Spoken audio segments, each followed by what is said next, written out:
અપમાન કર્યું, ન ગ્રેટ કહીને ખોટું બોલી. એને જવાબ એવો આપ્યો, ઇટ્સ ડિફરન્ટ. જિંદગીમાં પહેલી વાર એક વસ્તુ તમે મને આપીને મેં ખાધી હરખાઈને, હવે કદાચ મને ન ભાવી પણ તમે તો મારી નજર સામે ખાવ છો એટલે તમને તો ભાવે છે, એટલે આ વસ્તુ ખરાબ નહીં હોય. મારો ટેસ્ટ આને માટે બરાબર હજી ડેવલપ નથી થયો એટલે મને નથી ફાવતી. તો આ અલગ છે, સારી છે ને ખરાબ છે ને ત્રાજવાને લેબલ લઈને ક્યાં તમને સુપ્રીમ કોર્ટના કોઈ ચીફ જસ્ટિસ બનાવે છે સાહેબ? સાસુ વહુથી શરૂ કરો, મા બાપથી શરૂ કરો, ભાઈઓથી શરૂ કરો, છોકરાઓથી શરૂ કરો, બધાને ચુકાદા જ આપવા જ સાહેબ બીજા ઉપર સીધે સીધા. આ સારું ના ખરાબ, આ સારું ના ખરાબ. કોક વાર એટલું તો સ્વીકારો કે ઇટ્સ ડિફરન્ટ, તમે છો એના કરતા અલગ છે. બસ તમને નયા દોર ગમતી હતી ને એને લગન જોયું, હવે એમાં કાંઈ વાંધો નહીં, ડિફરન્ટ. અને લગન ન જોવે તો શું વાંધો? બરાબર, એ કદાચ હવે હેરી પોટર જોશે તો એ હેરી પોટર જોવા દો. ડિફરન્ટ છે. ડિફરન્ટ હોવું એ ખરાબ નથી. Different is not devil.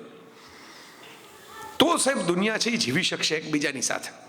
આ અમનની જે કાજલબેને વાત કરી ને, ઓમાન એટલે અમન, તો આ અમન જો સ્થાપિત કરવું હોય ને સાહેબ, તો આ ઇટ્સ ડિફરન્ટ વાળી આપણે જો મેન્ટાલિટી ડેવલપ કરશું ને, તો જિંદગીની કેટલી સમસ્યાઓ ઓછી થઈ જશે. વહુ ઘરમાં આવી તમારે તો બીજાના ઘરની દીકરી છે, એનો 25 વર્ષ લગી ઉછેર છે એ બીજા વાતાવરણમાં થયો છે, બીજી રીતમથી થયો છે, એ દાળમાં મીઠું જુદી રીતે નાખે છે.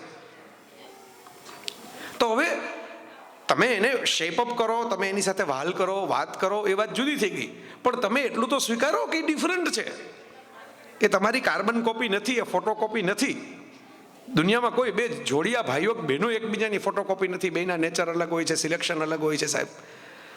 તો આટલું સ્વીકારો ને તો આપણે ઘણા આઝાદ થઈ જશું. આ સાદો વિચાર છે. આ જો આ પાણીની આટલી બોટલ છે, હવે આને હું અડધી ખાલી કરી નાખું પીને, પછી તમને ઓલો સાયકોલોજીનો જૂના જમાનાનો ટેસ્ટ પૂછું કે આ ભરેલી છે કે ખાલી છે, એટલે જે નેગેટિવ હોય એમ કે અડધી ખાલી થઈ ગઈ, પોઝિટિવ હોય એમ કે અડધી ભરાઈ ગઈ. મારા જેવો તકવાદી હોય પાછો એમ કે જે છે એ છે મફતની એટલે લઈ લ્યો. આપણે ક્યાં પૈસા ખર્ચ્યા છે બોટલ લેવાના? ઘણા પાછા આવા હોય કે મફત છે ને, મફત હોય ખાલી હોય ભરેલી હોય રાજી માથાકૂટ નહીં કરવાની, લઈ લેવાની. હું પહેલી વાર આ અમેરિકા ગયો ને ત્યારે ઓલા ન્યૂઝપેપર મારે વાંચવું હતું. ન્યૂઝપેપર વાંચવા માટે મેં ઓલા અમેરિકન સરકારના એસ્કોર્ટ હતા, વોશિંગ્ટનમાંથી મને મળેલા. મેં કીધું મારે પેપર જોઈએ, તો મને કે આપણે સ્ટેશનેથી લેતા જઈએ રસ્તામાં. ત્યાં બોક્સ હતું, એમાંથી પેપર લેવાનું ને બાજુમાં સિક્કો મૂકી દેવાનો, સિક્કો નાખી દેવાનો અંદર. એટલે મારો ભારતીય આત્મા સળવળી ઉઠ્યો આ ઘટના જોઈને. એટલે મેં કહ્યું કે આ બધા છાપા હું લઈ લઉં અહીંથી ને એકેય સિક્કો નાખું નહીં તો? એટલે ઓલા ભાઈ જે અમેરિકન હતા, આમ સૂટવાળા ટાઈવાળા વોશિંગ્ટનના એસ્કોર્ટ એપોઇન્ટ થયેલા, એટલે આમ 2 મિનિટ આમ કંઈક મોટો એના પગ પાસે મેં કંઈક ધડાકો કર્યો હોય ને એવી રીતે સ્તબ્ધ થઈ ગયા. પછી મને કે we have never thought about it. આવો તો અમને વિચાર જ નથી આવ્યો કે આ બધા છાપા લઈ જાય ને એકેય સિક્કો ના નાખીએ તો?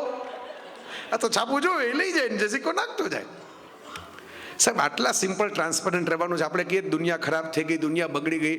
સાહેબ આખી દુનિયાની અંદર તમે વિચાર કરો, કોઈ ખારીશિંગની રેકડી લઈને હિન્દુસ્તાનમાં ઊભું હશે, કોઈ કાંઈ કોઈ સૂકની માર્કેટની અંદર કોઈ પોતાની કોઈ ભરતકામની વસ્તુ લઈને વેચવા માટે ઊભું હશે. તમારા કદાચ 2-5 રૂપિયા 2-5 રિયાલ છૂટા બાકી રહી ગયા હશે તો બૂમ પાડીને તમને કહેશે કે સાહેબ આ તમારા છૂટા પૈસા રહી ગયા. આ લોકો ચોરી નથી કરતા, આ લોકો કોઈના ગળા ઉપર છરી નથી મૂકતા, મહેનતથી પોતાનું કામ કરીને જેટલા પૈસા છૂટા હોય સામા માણસને દોડીને પાછા આપીને, બૂમ પાડીને પાછા આપીને પોતાની જિંદગી જીવે છે. અને આ 80% નાગરિકો આવી રીતે જીવે છે ને સાહેબ, એટલે જ તમે આ એસી ઓડિટોરિયમમાં મધરાતે વાત કરી શકીએ 9:30. પણ આપણે એને એપ્રિશિએટ નથી કરતા, સારા કામની શાબાશી નથી દેતા, ખરાબ કામની ફરિયાદ તરત કરી દઈએ છીએ, શાબાશી નથી દેતા. સવાલ એ હતો કે આ બોટલ અડધી ભરેલી હોય ને સાહેબ, હું તમને એમ કહું કે આ બોટલને 1 મિનિટ માટે પકડી રાખો, તમે કે એમાં શું? હમણાં એમ કહું કે બધા આપણા સન્માનની અંદર બોટલ હાથમાં પોતપોતાની લઈને અડધી મિનિટ આમ ઊભી કરો, બધા ઊભા કરશે ઓલા જેમ મીણબત્તીઓની પેલી કરે એમ. પછી હું કહું કે 1 કલાક પકડી રાખો. એટલે તમે કહો ભાઈ આપણો હાથ દુખે, આપણાથી નહીં થાય, આપણું બાવડું તૂટે. પછી હું કહું 24 કલાક પકડી રાખો. પકડી રાખો ને તો રીતસર પેરાલિસિસ જેવી હાલત થઈ જાય, શરીરમાં ખાલી ચડી જાય. બોટલ કોઈક હાથમાંથી લે ને તો હાથ તરત આમ થાય નહીં, બ્લડ સર્ક્યુલેશન અટકી ગયું હોય હાથનું. જો 24 કલાક એક પોઝિશનમાં બોટલ આમ પકડી રાખો તો ક્યારેક આપણે નથી કોઈ સારું પિક્ચર જોતા હોય ને પગ એમને રહી ગયા હોય 1 કલાક સુધી તો ખાલી ચડી જાય ઊભા થતી વખતે ઓડિટોરિયમમાં. પ્રશ્ન એ નથી કે બોટલ ખાલી છે કે ભરેલી, પ્રશ્ન એ નથી કે એમાં પાણી અડધું છે કે આખું છે, પ્રશ્ન એ છે કે તમે બોટલને પકડી કેટલો સમય રાખી.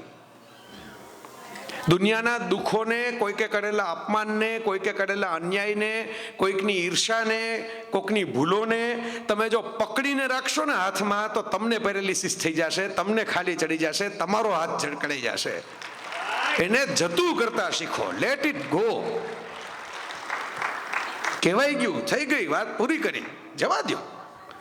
મેં ફેસબુક ઉપર એક બધરાતે મને સુઈજુન મેં વાક્ય મૂક્યું હતું, પછી તે વોટ્સઅપમાં ફરવા માંડ્યું, પણ મેં એક જ લીટીનું વાક્ય મૂકેલું કે એણે એક નાનકડી ભૂલ કરી, સ્મોલ મિસ્ટેક, નાનકડી ભૂલ કરી, અને એને યાદ રાખીને મેં એનાથી મોટી ભૂલ કરી. આપણી ભૂલ એક આપણે એને યાદ રાખ્યું, એને એમાં પાણી સીંચ્યું.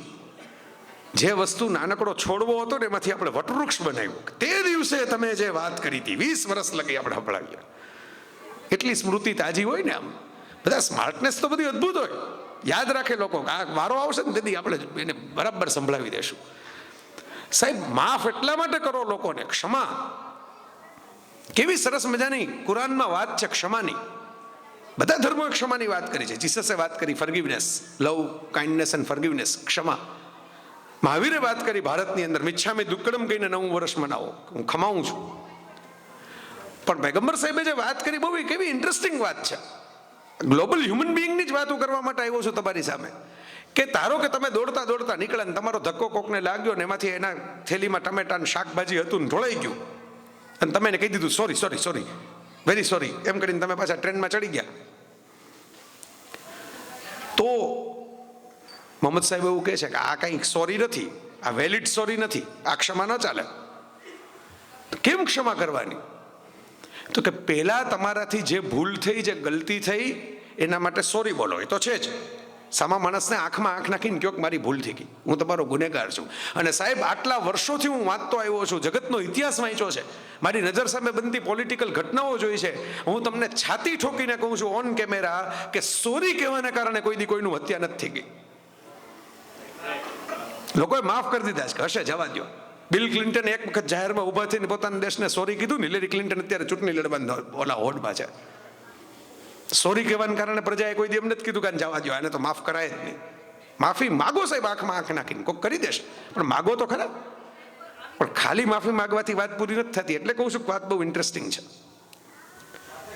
પહેલા સોરી કહો, પછી તમારી ભૂલને કારણે સામા માણસનું જે નુકસાન થયું એ જેટલું તમારાથી ફરીથી ભરપાઈ થાય એની કોશિશ કરો. એના ટમેટા ઢોળાઈ ગયા ને થેલીમાંથી, તો 2 ટમેટા એને વીણીને એની થેલીમાં ભરાવી દો, ભલે તમારી ટ્રેન મોડી થાય. કારણ કે તમે ખાલી સોરી કહીને જતા રહેશો એનો અર્થ તમને ફીલ નથી થતું સોરી, તમે ખાલી બોલીને જતા રહ્યા સોરી. ફીલ થતું હોય તો 2 મિનિટ આપો, એની ટમેટાની થેલી પાછી ભરી દો. આટલું કર્યા પછી ઉપર જોઈને અલ્લાહને સોરી કહો કે તારા બંદા તરીકે મારાથી આજે એક ખોટું કંઈક થઈ ગયું અને આ ન થવું જોઈએ, એટલે હું તારા ચોપડે આ હિસાબ ક્લિયર કરું છું. આ એટીએમમાં નોંધવાની રકમ નથી, હવે આ કાઢી નાખજો, આ ડિલીટ કરજો. અને 3 સ્ટેપ પૂરું કર્યા પછી પોતાની જાતને એવો સંકલ્પ કરાવો કે બીજી વાર આટલી ઉતાવળમાં ભાગતો ભાગતો નહીં જાવ, કોકની સાથે ભટકાવું. સાહેબ, 4 સ્ટેપમાં આ ધરતીમાંથી આવેલી ફોર્મ્યુલા મેં તમને કહી. 4 સ્ટેપની અંદર આવેલી ફોર્મ્યુલા છે. જિંદગીમાં કેટલા ગૂંચવાડા પૂરા થઈ જાય તમે વિચાર તો કરો. સામા માણસને એટલા માટે માફ કરી દો, એને કદાચ ખોટું કર્યું હોય તો, એટલા માટે નહીં કે એ સાચો થઈ ગયો, એટલા માટે કે તમારા મનમાં જગ્યા રોકતો બંધ થાય તો 2-5 સારા કામ તમારાથી થશે, સારા વિચાર તમારા મનમાં આવશે, કંઈકનું ભલું કરી શકશો. મોરારી બાપુ કેવી અદ્ભુત વાત કહે છે કે ક્રોધ તો છે ને એ કંઈ સાવ કંટ્રોલ થાય એવું તો છે નહીં. ઈશ્વરોથી એ ક્રોધ થઈ ગયા છે, એનાથી આક્રોશમાં આવીને કોઈને કહેવાય ગયું છે. તો શું કરવું? ડાયમંડ નેકલેસ જેવો ગુસ્સો રાખવો. નેકલેસ છે ને એ દૂધ લેવા માટે જવા માટે પહેરાય નહીં, પાર્ટીમાં પહેરાય, બર્થડેમાં પહેરાય, પ્રસંગમાં પહેરાય, દિવાળીમાં પહેરાય, ઈદમાં પહેરાય. કારણ કે તમે જ્યારે ખુશી મિજાજમાં છો, તમે ઝગમગાટમાં છો, સેલિબ્રેશનના મૂડમાં છો, ત્યારે તમારો ડાયમંડ નેકલેસ બહાર કાઢશો ને તો 5 જણા પૂછવા આવશે ક્યાં ઘડાવ્યો, કેટલાનો થયો, ઓરિજિનલ ડાયમંડ લાગશે. સવારના પોરની અંદર મેં કહ્યું એમ શાક લેવા દૂધ લેવા નેકલેસ પહેરીને નીકળશો ને ડાયમંડના, તો લોકો અમેરિકન ડાયમંડનો નેકલેસ કહેશે કે આ તો ખોટો લાગે છે, આ થોડો કઈ સાચો હોય. તો ગુસ્સો રાખવાનો, પણ ડાયમંડ નેકલેસની જેમ તિજોરીમાં રાખવાનો ને પ્રસંગોપાત બહાર કાઢવાનો, એટલે એની અસર થાય. અને સ્મિત પરચુરણની જેમ રાખવાનું. કોથમીર લેવા જાઓ ત્યાં ડાયમંડ ન અપાય કે આનું સર્ટિફિકેટ છે ડી બિયર્સનું, લાવ છૂટા. બરાબર, ત્યાં તમારે પરચુરણ રખાય, ચિલ્લર રખાય. ચિલ્લર આપશો ને તો તરત એનો હિસાબ થશે. સ્માઇલ ચિલ્લરની જેમ રાખવાનું, રોજ વાપરતા જવાનું. 2 પાત પડી જાય તો વાંધો નહીં, ખોટી જગ્યાએ અપાઈ જાય તો વાંધો નહીં.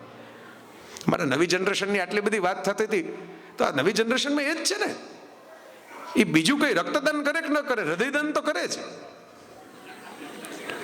અને કાજલબેન કહેતા હતા એમ 4-5 વખત ભાંગી તૂટીને પાછું આવે કાજલબેન, તો સારું ના, સલમાન ખાન જેવું 6 પેક બોડી હોય એમ 6 પેક હાર્ટ થાય. આપણે કદાચ કોઈક રહી ગયા ને કોકે તરછોડી દીધા ને કોક છૂટી ગયું તો કાંઈ વાંધો નહીં. આનો અર્થ એ થયો કે તમે એવી વ્યક્તિને ગુમાવી કે જે તમને ચાહતી નહોતી, અને એણે એવી વ્યક્તિને ગુમાવ્યા જે એને ચાહતા હતા. એટલે આમાં લોસ છે એના પક્ષે છે, આપણા પક્ષે નથી એમ માનીને આગળ વધવાનું રાખવું.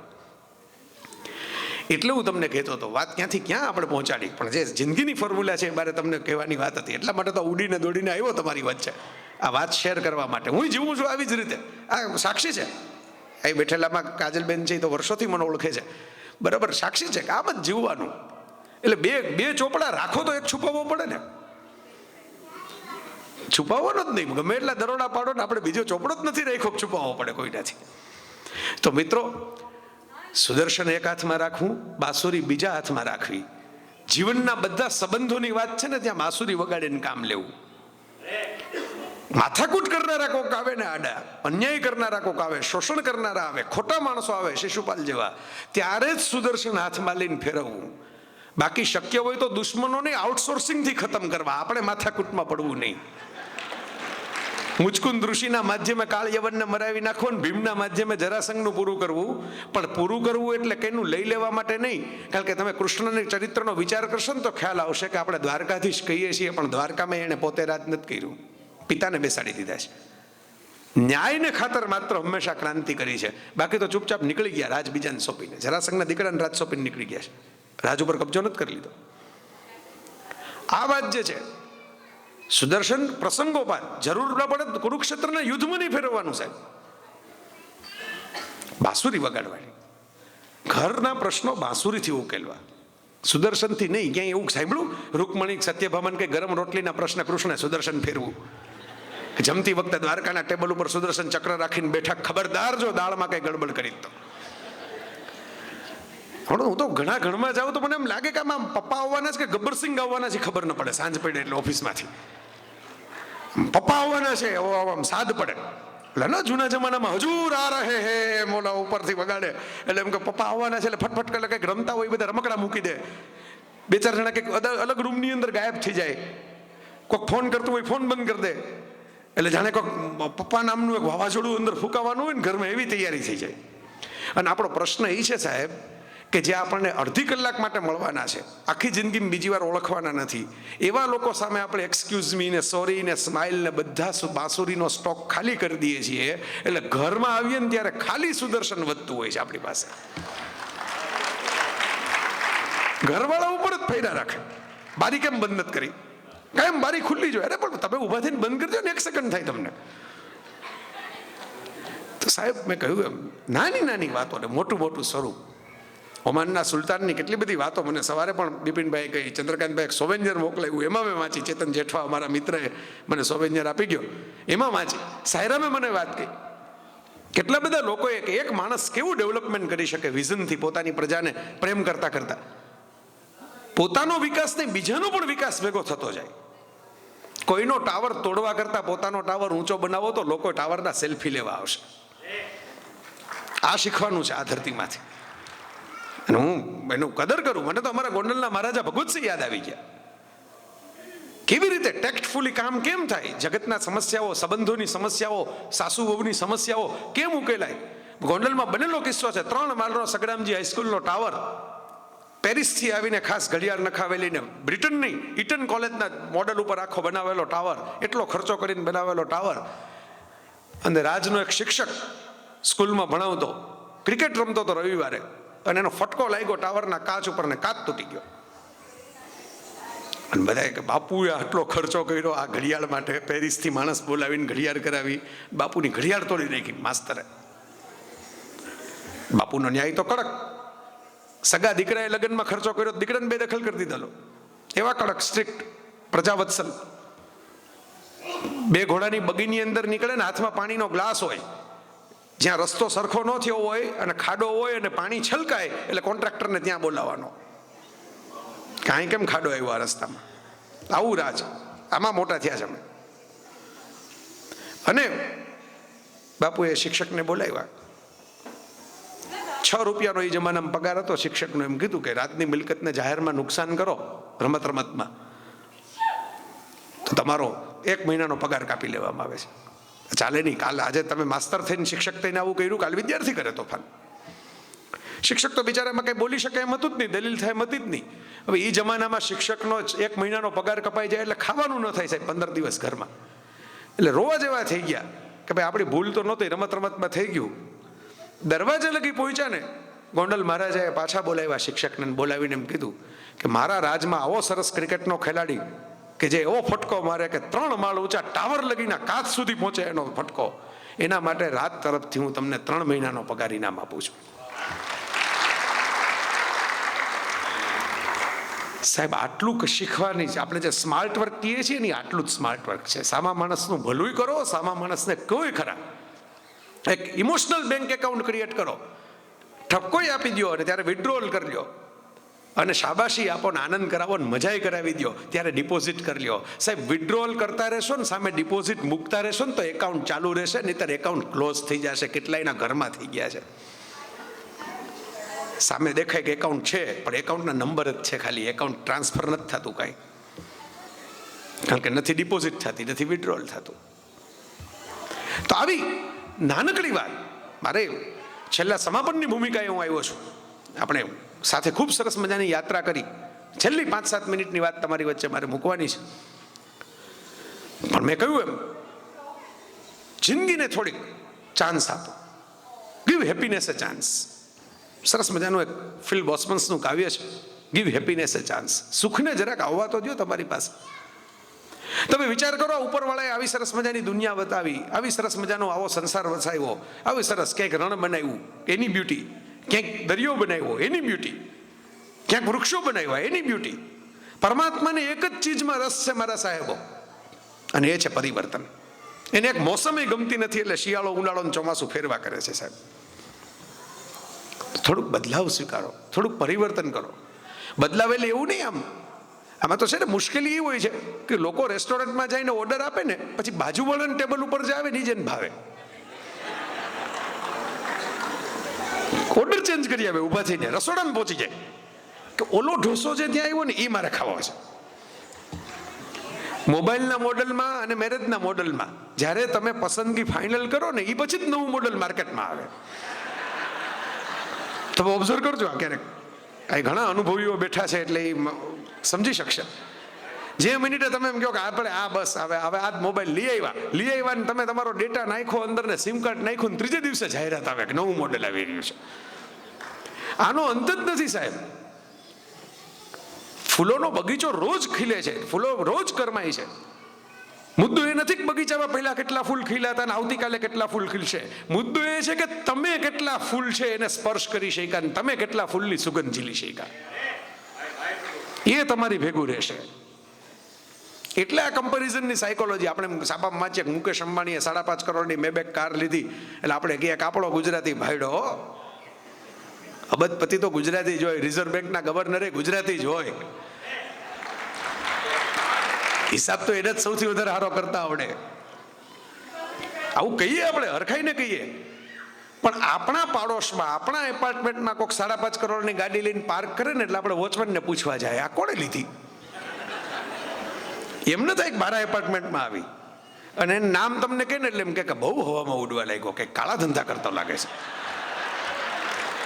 આડાવડા પૈસા કમાઈને ત્યાં લગી આવી કાર આવે જ ને એની પાસે. અને એમાં એકાદ ચોચો પડી ગયો હોય ગાડીમાં, એકાદ સ્ક્રેચ પડી ગયો હોય, એકાદ આમ કાચ તૂટી ગયો હોય, એવું કંઈક દેખાય ને એટલે આપણને તેથી જમવાનું ભાવે કે જોયું હા મોટી ગાડી વાળો. સાહેબ આપણું સુખ તમે બીજે ડિપોઝિટ કરીને રાખશો ને તો એ બીજા જ એનું વ્યાજ ખાશે. તમારું સુખ તમારી અંદર છે.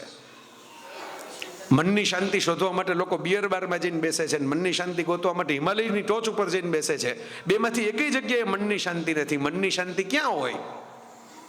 તમારા મનમાં. ત્યાં તો બેસો. કેટલીક એવી ક્ષણો તો જીવો જીવનમાં કે જ્યારે તમે શ્વાસ લ્યો છો કે નહીં તમે ભૂલી જાઓ. અને એટલી ક્ષણો જે છે ને એ જ તમારી જિંદગીનો છેલ્લે વધેલો હિસાબ છે સાહેબ. તમે કોઈ એવું સંગીત માણ્યું, એવું નૃત્ય માણ્યું, એવું કોઈ સર્જન કર્યું, એવું કોઈ કળા માણી, એવો કોઈ આનંદ કર્યો, પરિવાર સાથે બેઠા, ગમત કરી, અંતાક્ષરી રમ્યા, જલસો કર્યો.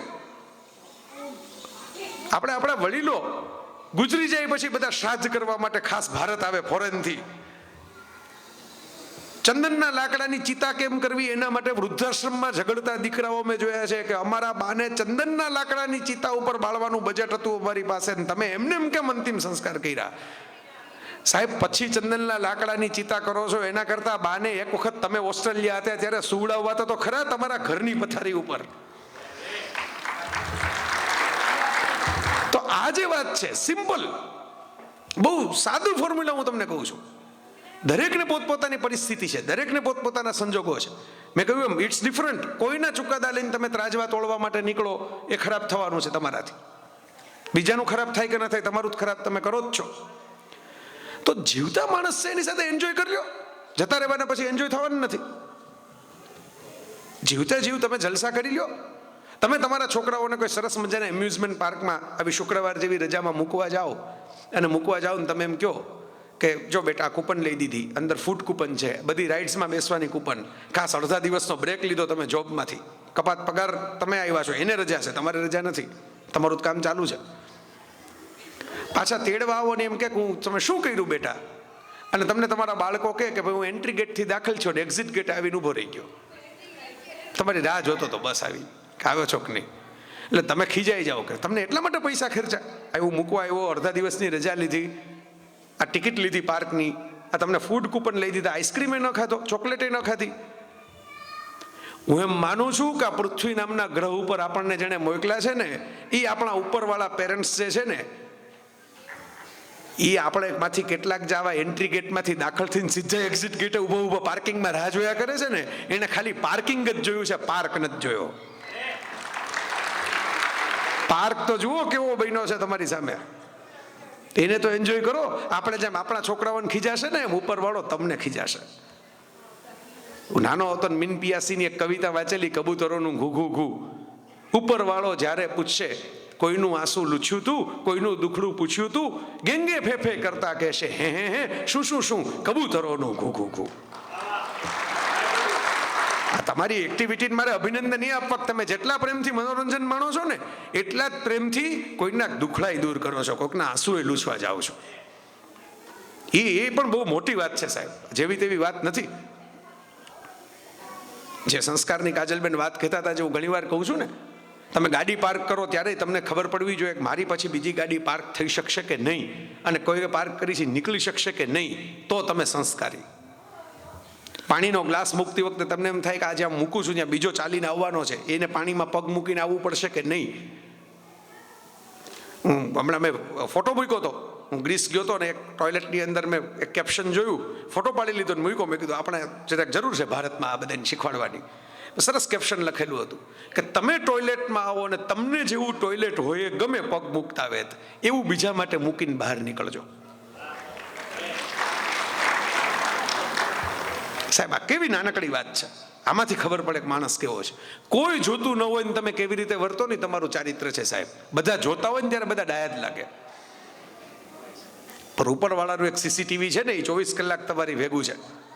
ચાહિદ મસ્જિદ में बैठकर शराब पीने दे वरना ऐसी जगह बता दे खुदा न હોય એવું ગાલીબે કહ્યું. શું કહ્યું કે પૃથ્વી ઉપર એક એવી ક્ષણ નથી કે જેમાં ઉપરવાળો તમને જોતો નથી. એ જોવે છે એમ માનીને તમારા કામ કરો એટલે કામનો હિસાબ તમારે કોઈની સામે આપવો જ નહીં પડે. હિસાબ ચોખ્ખો જ રહેશે સાહેબ.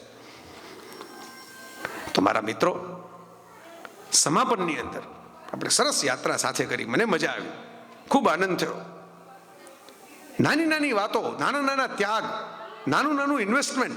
આટલા બધા પેરેન્ટ્સ બેઠા છે, આટલા બધા યુવાનો બેઠા છે. લાઈફનું એક એડવેન્ચર હોવું જોઈએ. સ્ત્રીઓ આખી જિંદગી સેથાન તવેથામાં જ પૂરી કરી નાખે એમ થોડું ચાલે. એક આખું એલિસ ઇન ધ વન્ડરલેન્ડ જેવું વન્ડરલેન્ડ બહાર ઊભું છે દુનિયાની અંદર. એક્સપ્લોર કરો, પ્રવાસ કરો, બહાર નીકળો. પેલી ક્વીન મૂવીની અંદર જેમ કંગના રાણાવત બહાર નીકળે છે અને ખબર પડે છે એને કે ના, જિંદગી આપણી રીતે જીવવાની હોય, આપણી શરતોએ જીવવાની હોય. 5 કડવા અનુભવ થાય, 5 સારા અનુભવ થાય, પણ છેલ્લે મારા જીવનની રાણી હું છું. હું નક્કી કરીશ કે જીવનમાં શું કરવું. લાઈફ તો પાણીપુરી જેવી છે. પહેલા કડક લાગે, પછી ખાટી લાગે, પછી ચાવવું પડે, પણ છેલ્લે ખજૂરની ચટણી આવે. કારણ કે ઘાટી હોય એટલે નીચે હોય તો મીઠી લાગે. તો આવી રીતે જિંદગી જીવવાની એક ફિતરત